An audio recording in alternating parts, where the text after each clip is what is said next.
In a land of ancient times, there was a man named Jonah, known for his wisdom but sometimes stubborn. A huge challenge was about to come his way. Jonah was a smart man who gave insightful counsel, and people in the city sought to him for assistance because of his kindness. His devotion to prayer and his delight of conversing with God demonstrated his genuine concern for morality and kindness.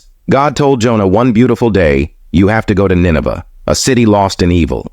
Their wicked methods have found their way to me, and they do not believe in me. If you don't correct them, I will destroy Nineveh in 40 days. Jonah, however, was terrified and refused to go. Jonah decided to board a ship for Tarshish rather than Nineveh in the hopes of escaping his difficult assignment. There was a terrible storm at sea. Terrified, the seamen questioned who was responsible for this disaster. Jonah, meanwhile, slept beneath the deck, oblivious to the threat. In an attempt to determine the storm's origin, the sailors cast lots and Jonah won. "I am running from God's task," he admitted. "The storm will stop if you throw me into the sea." Jonah was reluctantly thrown into the raging sea by the sailors, but amazingly, the storm ceased. After being struck, all of the sailors vowed to worship Jonah's God, Jonah being swallowed by a gigantic whale in the depths. It was a strange chamber, dark and wet inside. As Jonah realized he could not avoid his duty, he prayed fervently. If rescued, he pledged to carry out God's will. Jonah was spat out by the whale near Nineveh after 3 days. Thankful, Jonah realized it was time to finish his task. Jonah traveled to Nineveh, a city full of disobedient individuals who did not trust in God.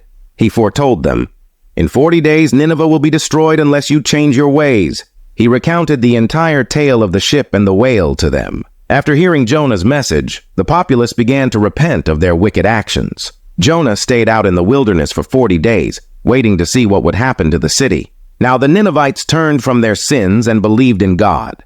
When God observed their change of heart, the city was spared destruction.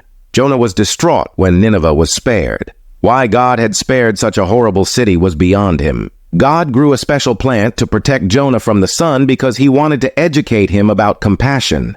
Jonah thought highly of the plant. Jonah was upset and extremely hot when God allowed a worm to consume the plant the following day. "Do you care about the plant?" God asked Jonah. "Yes," Jonah replied. Then God spoke, saying, "You are concerned about a plant, but I am concerned about everyone in Nineveh, especially the kids and animals. They deserve the opportunity to improve even though they committed mistakes." Jonah's tale imparts to us the virtues of kindness and forgiveness. It is possible for people to turn from their terrible actions and become good again. If this story has touched your heart, please subscribe and join our community. Together we can explore more lessons of faith and compassion.